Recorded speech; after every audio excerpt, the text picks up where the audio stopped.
Have you heard of or are you a fan of the show Ghost Adventures? In this episode of Late Night Review, we are going to do a brief review of the wildly recent allegations that surround Aaron and Victoria Goodwin and a love story that turned into a living nightmare. Well, for one of them, at least. Just exactly who is Mr. and Mrs. Goodwin, and why was Victoria Goodwin, a small, petite, young 32-year-old wife, being charged with some wicked allegations? Details in this video are alleged and collected from various sources and should be received for entertainment purposes only. Welcome back to the channel, my late night reviewers. If you are new here and enjoy content like this, don't forget to go and hit the subscribe button and click on the bell icon so that way you will be notified the next time I upload another one of my reviews. Hey, it's free. After we review what got this couple to where they are today, I'll then explicate what I think really happened to take this seemingly loving, quirky bride and groom from love to, well, the dark side.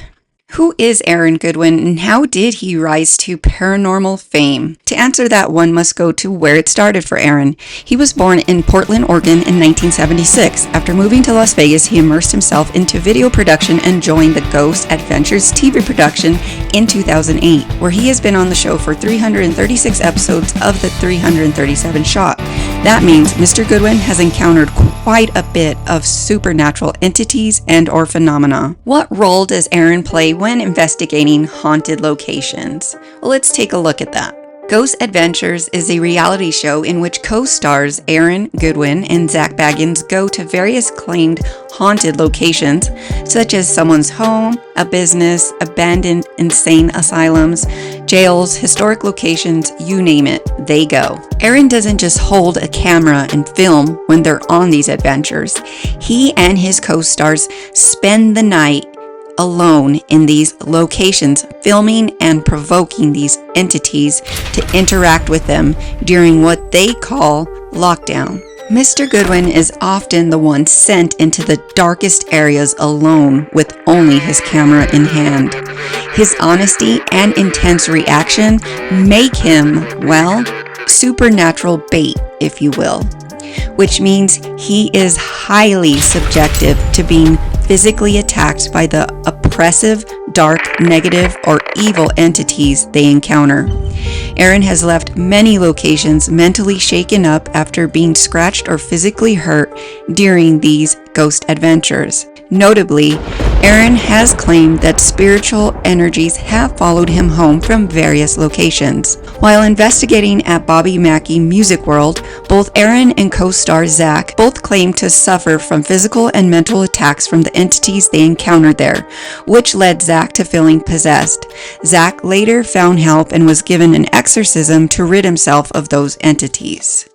Who is Victoria Goodwin and how did she meet Aaron? Victoria Lynn Goodwin, a former collegiate golfer and rare disease advocate, met Aaron Goodwin around 2018. They married in 2022, and through various social media platforms, fans claim this couple's relationship appeared to be happy and seemingly content. How did things take such a dark turn for the Goodwins? Aaron and Victoria's marriage started out in an unconventional way, becoming husband and wife at Disneyland's Haunted Mansion. Though peculiar for most, it was a complete suitable place for this couple. Aaron, being one of the stars from the show Ghost Adventures, is no stranger to anything haunted. In 2024, Victoria allegedly began messaging convicted murderer Grant Armato, who is currently serving a life sentence for killing his whole family. Prosecutors say Victoria stated through various text messages how much she loved Amato. As the two exchanged messages of being in love with each other, Victoria, or Candy as she was going by in these messages, wrote about being in love, but her husband, FH, which actually stood for first husband, would not accept a divorce. messages from Candy, quote unquote, stated, "Am I a bad person?" as well as, "Because I choose to end his existence and not divorce." While Aaron was away filming another episode of Ghost Adventures, Victoria transferred money planning his murder and provided Aaron's location at the hotel he was staying at, the picture of the vehicle he was driving, as well as telling the individual that Aaron was in his room taking a nap. Tex also alleged that she asked for any updates. For whatever reason, the plot to kill Aaron Goodwin at this point didn't happen. What happened after the authorities discovered the plot? Well, Victoria was arrested in March of 2025 and charged with conspiracy and solicitation to commit murder. Aaron filed for divorce days later after finding out about his wife's actions. The court reviewed the May 15, 2025 pre-sentence investigation report, as well as the sentencing memorandum filed by the defendant on May 29, 2025, as well as all of the letters and it's the court's understanding this is no recommendation except the state has the right to argue facts and circumstances. Yes, sir. And is there going to be a different speaker here? There is Aaron Goodwin's here. He's just in the anteroom. He's coming in right now, so we're going to ask that he speak last pursuant to statute. Go ahead. Thank you, Your Honor. As I kind of spoke to opposing counsel, I even spoke to Aaron about it. One of the reasons we're not making a recommendation as to sentencing is we kind of acknowledge that, look, this is someone who doesn't have a record, right? Who's never kind of done anything like this before. But the concern I've always had is when you look at the facts of the case, they are serious. This is not a situation where maybe an unhappy wife simply kind of made a fleeting text that said, "Oh, like I can't stand my marriage, like I wish he was just gone," or something along those lines. It was far more than that. The concerns that I have about the case are when Mr. Amato's phone is seized and they look into it, what you can see is on October 2nd of 2024, there is a text exchange between Ms. Goodwin and Mr. Amato, who is a convicted murderer out of Florida, where they are expressing their love for one another.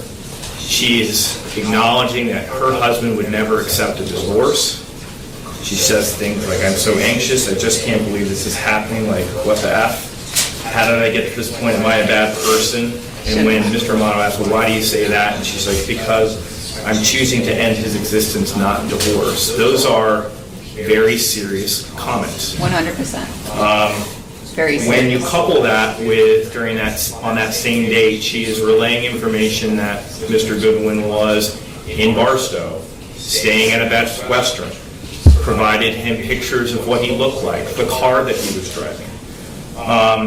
And that there's discussions that Mr. Amato's buddy named Gordo is going to take care of the situation, the facts become more serious. And even from those text messages that talk about setting aside, $11,000 for Gordo, and ultimately this investigation revealed about $60,000 was sent from Ms. Goodwin over to Mr. Amato, or associates of Mr. Amato. And I know the sentencing memo kind of talks about, well, maybe some of that was blackmail. Did they say 16 or 60? But when you have the following day, you have Amato on that phone texting Gordo being like, "Hey, is it done yet? Hasn't been done." All of that's very serious. And the one thing I didn't see in that report was simply, at no point does Ms. Goodwin ever try to claw it back. At no point does she say something like, "You know what, I was just kidding, I don't really want to go through." Like, you don't ever see anything along those lines. And that really is ultimately the concern for the state about the seriousness of it. And so look, whatever you think is appropriate is certainly appropriate. I just think at the end of the day, you don't see these solicitations very often.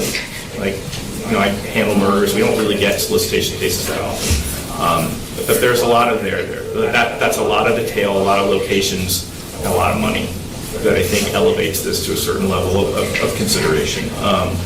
Lastly, I'm just going to say, look, I'm not going to speak for Aaron. I think Aaron is going to share with you how this has really impacted him, and I don't think I can do that justice, but I will submit it to the discretion of the court. Your Honor, and I'd just like to comment briefly on the facts. I know we wrote a longer sentencing memo, and I appreciate your patience, but I know you read it. With regards to the facts, there is, to me, a clear line where Ms. Goodwin had abandoned the conspiracy. We may disagree, and I don't know if we do with the state, whereas who initiated the idea of, the murder. But with Ms. Goodwin, it's clear that as of November, she had completely distanced herself from the group. She had moved on from it. There was very limited contact. She had nothing further to do. No efforts were made, and the phone exchange ends. I'd also comment, and I know we do in the sentencing memo, that neither Mr. Amato or Mr. Gordo, as we sit here, have ever been charged with crime. So it's just Ms. Goodwin who sits here today, and as far as I know, there's no intention to ever file charges against either of those two individuals. I think it is clear that Ms. Goodwin, after the initial, payment, was being extorted, that she was threatened. There was a call to the police that was outlined in the sentencing memo, and that was the reason for the additional payments. It wasn't a continued, I want to keep paying more and more, we really got to make this happen. There was the initial payment, and after that, the circumstances had substantially changed. But as, the state mentioned, and you look today, Ms. Goodwin is a person who prior to this had never been in any kind of trouble of any kind. She did what you would expect someone to do when they are arrested for something. She took full responsibility.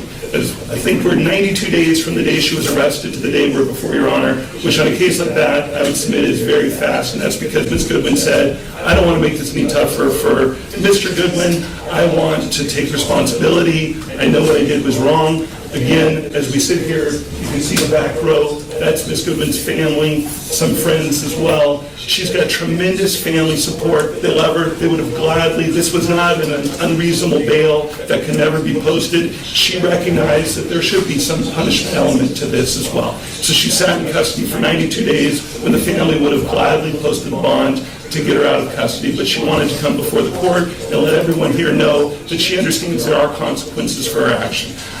We would submit that she's an excellent candidate for probation. Many of those reasons are outlined in the sentencing memo. She's not going to reoffend. She's never been in trouble before. She's going to move. She has no need to have further contact with Mr. Goodwin. They don't have children in common. She's going to move. If she is given the opportunity of probation, she would immediately try to transfer out of state, live with her family, continue with her education. We talked in the sentencing memo about her physical health. She has very serious health issues. She's not going to be able to get the proper treatment while she is in custody. It's very painful. She lives her whole life in pain. She has one of the most painful illnesses you can have. If Your Honor felt that she did need a little bit more, we don't think 92 days has gotten her attention. She's never going to be in front of Your Honor for any kind of violation. She's never going to have any further problems. We, of course, would understand there would be stringent conditions. She has no contact with Mr. Goodman. She has no need to ever have contact with them. We would just ask the court to give her one opportunity at probation for someone who's lived the life that she's lived, has one terrible mistake, but that's the only mistake she's made, and that she immediately tried to take full responsibility for it. Before she was arrested, she had clearly abandoned any efforts to be part of that conspiracy, and we think she's worthy of probation, and I'd like to have her say a few words as well.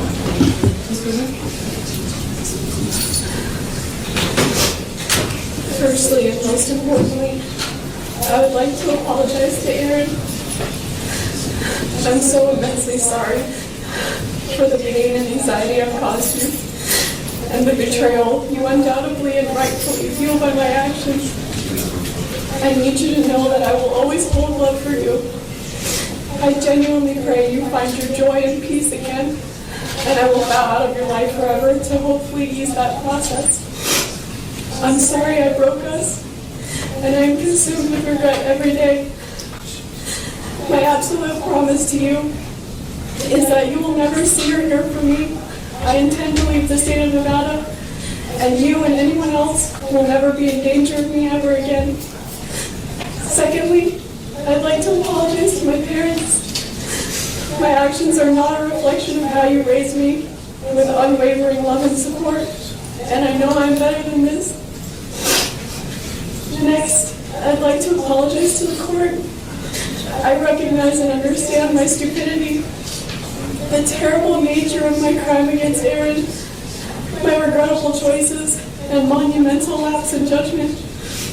This is my rock bottom, and I'll never forgive myself. Prior to my arrest, I was taking steps toward mending my marriage and correcting my mistakes that led me here. Now, having spent 92 days in jail, I've had plenty of time to reflect on my foolishness, and I'm that much more committed to never getting in trouble again and doing better in every aspect of my life, especially with my mental health. I am truly ashamed, embarrassed, and disappointed with myself, and am deeply and sincerely remorseful for my actions. This is not a reflection of who I am, nor the person I want to be. You want to forgive him? Yes, state will call Aaron Goodwin.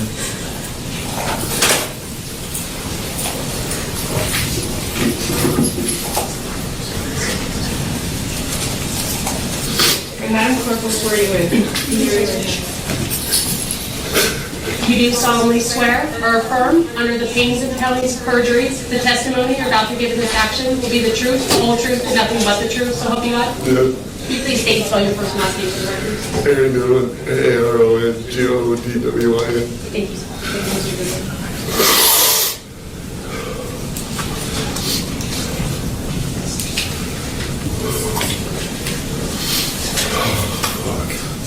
Sorry.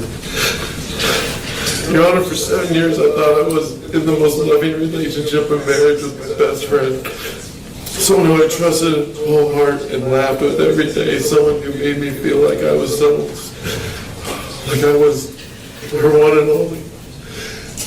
I was loyal to her and did whatever I could to make her happy. I thought we were something very special, and so did everyone else. After finding out she was cheating on me in September of last year with multiple men, including the man going by the name Vincent,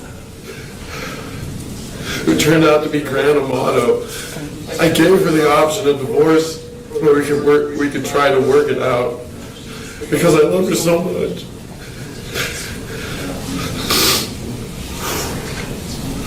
She felt so bad, and I didn't want to lose me. Every day she made me feel more special, and she was so sorry. At least that's what she told me. Now discovering she put a hit out to kill me more than once. Got blackmailed and spent almost all our savings to keep it quiet. And fell more in love with Amato. They even got spiritually married. And now I was called the first husband. They talked until she was arrested. And she sought his help to kill me. Sorry. This has led me to fear my life. I've hired armed security for weeks, not knowing it was over or not. Always looking over my shoulder and having to go through therapy and even trying to understand any of it.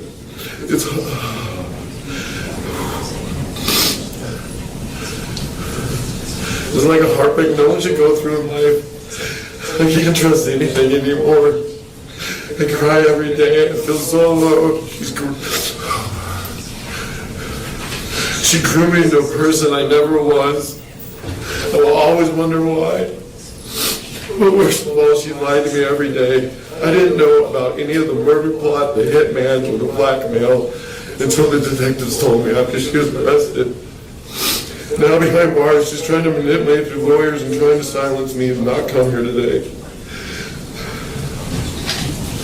So I wouldn't be standing here.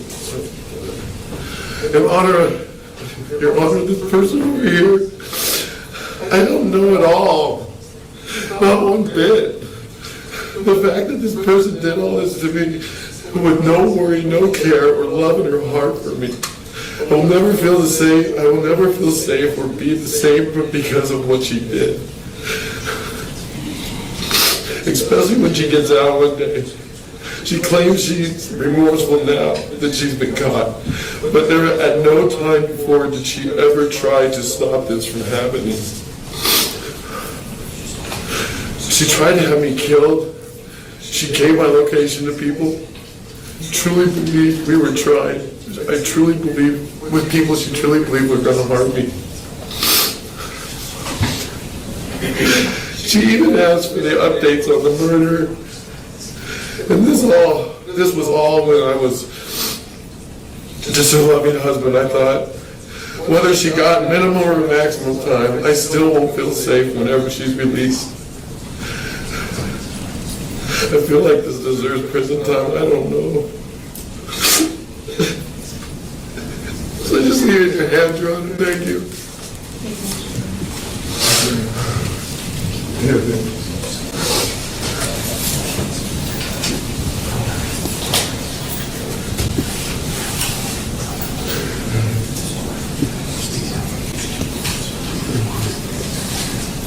By virtue of your plea of guilty on April 22nd of 2025, in accordance with the laws of the state of Nevada, you hereby adjudged guilty of the offense conspiracy to commit murder, category Bravo felony. In addition to the $25 administrative assessment fee, $150 DNA testing fee to include testing for genetic markers, and $3 administrative assessment fee, the court does now sentence you to a minimum term of 36 months and a maximum term of 90 months in the Nevada Department of Corrections. What is the correct term, sir? 92 days, Your Honor. 92 days correct term, sir. Thank you. And all named counsel. Have a great day. Is anyone else ready? I was actually a really big fan of the show about 15 years ago. And during my time as a viewer or fan of the show, if you will, I remember being aware back then that Aaron was the kinder cast member in contrast to Zach, who was more aggressive. However, the sad part is with Zach being the more aggressive one and Aaron being the kinder one, Zach seemed to always want to send Aaron into these places where whatever entity was in there, and he would send him in there alone while Zach would hang out like in a control room or explore a different part of the location. Apparently my memory serves me correctly because I was reading through some of the comments people made and they're very similar to mine. One said, damn, not only does he have to put up with Zach's bullshit, but now his wife also. And another person wrote, Aaron can't catch a break. Zach been throwing him in the dark with demons for years. Turns out he married one. Those are just a couple of the comments I noticed. Those were very similar to my memory of my observations. The reason why I read those, because I say, like, if we all saw that as viewers, you better believe the spirit world saw that too. And that is why I think what happened with Victoria and Aaron was the result of a spiritual attack that targeted Aaron specifically and used Victoria to hurt him. When people poke at or try to provoke spirits, whatever, they may not respond to your demands right away. And you can set boundaries that you don't want them to follow you home or whatever. That doesn't mean that they will listen to your boundaries or respect your boundaries, as well as it doesn't mean that they will respond to you right away with whatever your request is. As a direct result of that, one might end up with an attachment. I think it very well may have been an entity of some sort that attached itself to Aaron and decided it was going to get to him or hurt him in the way it felt fit. And at the time, it felt like doing it. So what better way than to use the person he loves to commit the act? And that was Victoria. Now, I don't know either of these individuals personally, so this is purely speculative. I'm not defending Victoria in any way. What her and Armando did was unacceptable. That is why Victoria will be in jail for the next 3 to 7 years. I'm only posting this video to help people see Mr. and Mrs. Goodwin's situation from a different view, allowing for the totality of the circumstances to present themselves instead of looking at it from one angle. And my initial response when these allegations first came out was, oh my gosh, she married him for money and was just gonna kill him and take all his money. She kind of looked like trouble. But after watching all of this developed over the past, what has it been, 4 or 5 months or so, I look at it with a different perspective. And that is why I came to the point where I think this was a spiritual attack. But with that, I'd love to hear what you guys think. So leave your thoughts down in the comments. With that, everyone, have a good night. Bye.